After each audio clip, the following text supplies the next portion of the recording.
escuchaba a las compañeras y más o menos no tengo mucha experiencia, digo, son pocos años de trabajo que tengo, y he elegido la escuela rural porque me interesa justamente estudiarlo.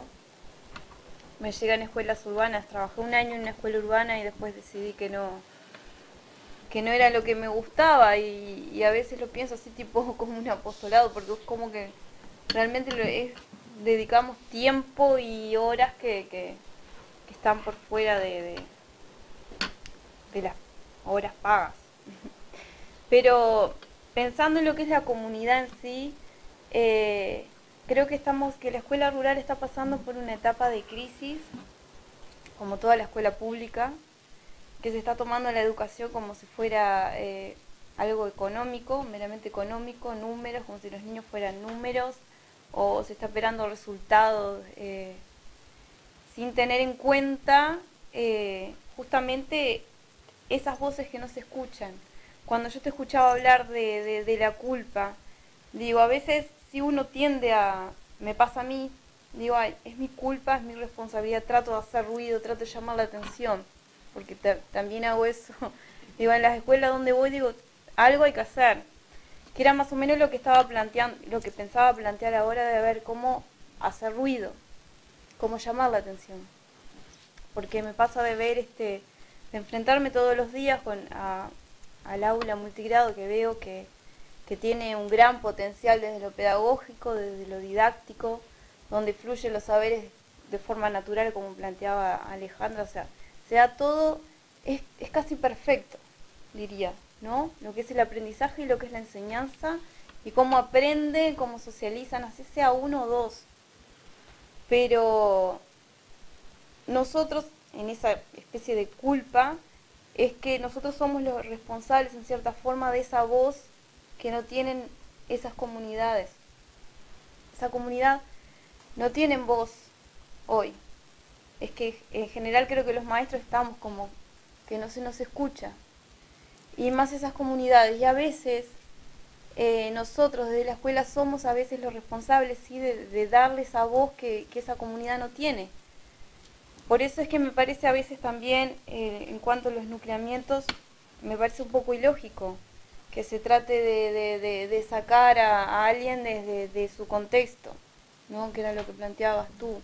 Digo, si así sea un niño o dos, no se debería sacarlo de lo que es parte de su identidad, porque todas las escuelas rurales tienen su propia identidad y su comunidad tiene una identidad y una cultura propia que lo hace ser la escuela que es. En mi caso estoy en una escuela que está a 3 kilómetros del pueblo, es una escuela rural, escuela de los cerros, y, y en el pueblo hay dos escuelas más, una escuela a tiempo completo, pero las familias eligen llevarlo a la escuela rural, a esa escuela.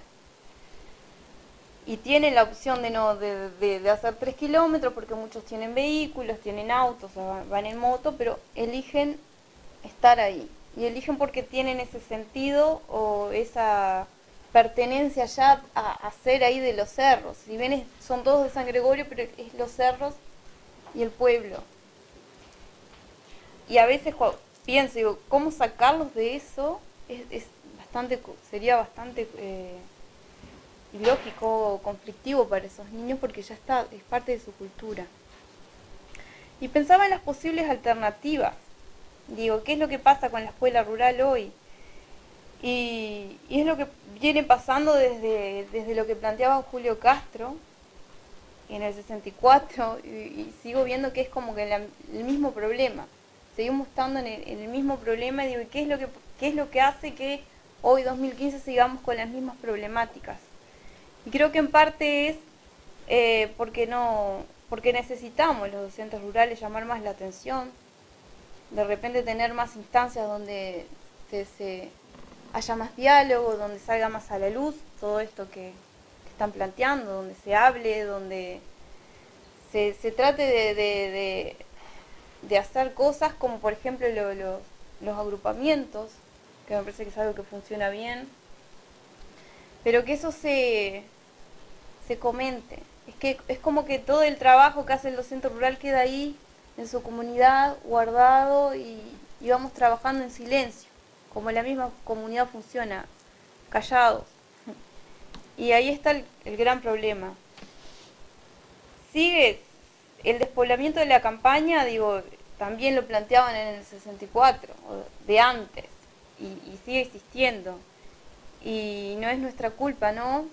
Pero sí veo, como planteaba ella, que la comunidad se resiste en esa especie de...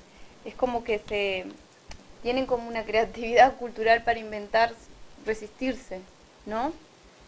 Y eso hay que profundizar en eso, digo, plantearlo y que salga más a la luz. Yo creo que una de las formas de los docentes rurales mantenerlo es tratar de comunicarlo, de llevar plantear políticas que, que, que, que traten de que la gente quede en la zona también, ¿no? Por ejemplo, tratar de vincularse con UTU, con secundaria, fomentar los FPV, por ejemplo, la formación profesional en ese aspecto. Y sí, en parte es nuestra responsabilidad, como yo lo siento así, siento orgullo de ser maestra rural, digo, me parece que es, como les decía hoy, es como un apostolado, y de generar esa conciencia colectiva, que es lo que está faltando. Y bueno, y planteaba, digo, más o menos coincido con lo que ustedes dijeron, digo, lo pienso así, digo, lo que más me falta es experiencia, digo, no puedo decir más, digo, desde mi posición voy cambiando de escuelas, veo que todas las escuelas rurales son diferentes, escucho a los colegas que van comentando, tienen realidades totalmente distintas, pero en todas el factor común es el maestro unidocente o el maestro rural y la comunidad. Yo, desde mi experiencia, lo que trato de hacer a veces es, trabajo mucho con la parte de las tecnologías, digo, trato de coordinar con algunos docentes que tenga cerca o los que están más lejos, de tratar de comunicarnos, de formar redes mediante en internet o inventar cosas para tratar de nuclearnos más y que nuestra voz se escuche un poco más. Y bueno, y más o menos era eso lo que quería aportar, digo, porque más bien vine a escuchar y no tanto a hablar. No sé si tienen alguna pregunta. Yo creo que hay muchas, ¿no? Sí, yo traía una lista de preguntas. Por ejemplo, ¿qué lugar ocupa la escuela rural hoy?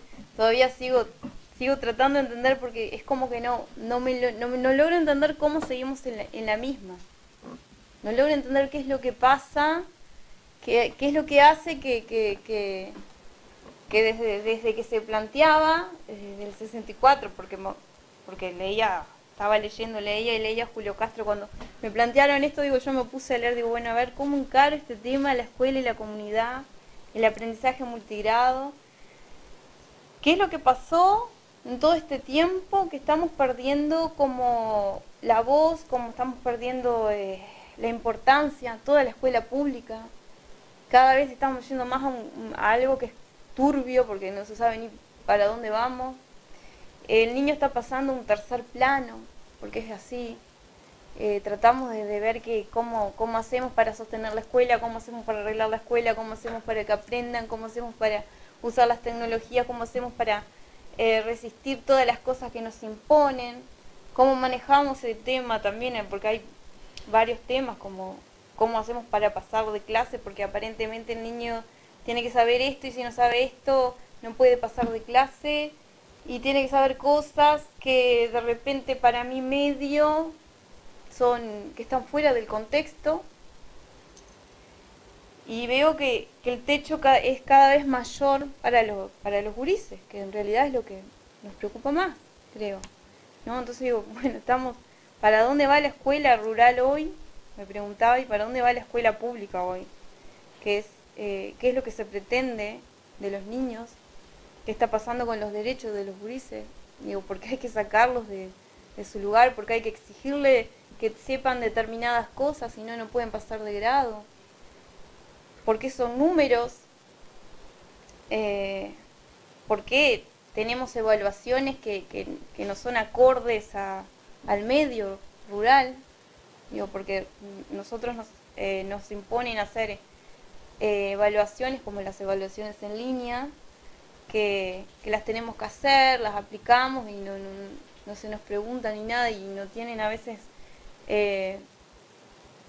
nada que ver con los proyectos que nosotros llevamos, porque generalmente los docentes en la escuela rural llevamos proyectos específicos de la zona y después venimos con un proyecto, todo nos viene bárbaro, logramos, vemos, evaluamos que ese proyecto está siendo bastante productivo para la comunidad, para el niño, y viene como de arriba una evaluación en línea y ahí ya cortás lo que venías haciendo para hacer la evaluación en línea y ver cómo haces que esa evaluación te sirva para algo y no sea una pérdida de tiempo en ese tiempo tan corto que tenemos. Entonces, posibles alternativas pensaba, ¿no? Digo, una de las alternativas es resistir, ¿no? Resistir e inventar, llamar la atención, como decías tú, Pero